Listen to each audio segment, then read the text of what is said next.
How to find penny items at Home Depot.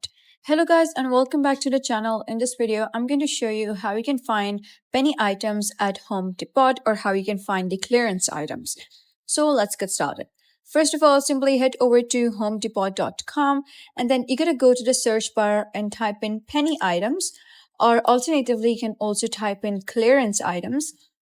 So these are the same. So I'm just going to search for penny items or clearance items, click on it, and then you'll be redirected to an interface like this. It will have all of the clearance items over here.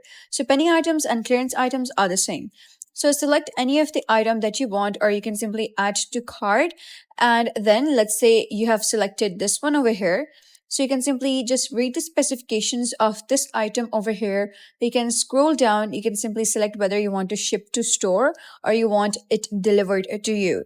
So then you can simply scroll down, click on add to cart. You can PayPal, buy now and pay later with PayPal, or you can simply do the bank transfer and purchase it right now. So it has free and easy returns in store or online for 90 days. So you can simply add to cart and place your order. So that is how you can find penny items or clearance items at Home Depot. So if you found this guide helpful, give it a thumbs up and don't forget to subscribe for more helpful tutorials. I'll see you in the next video.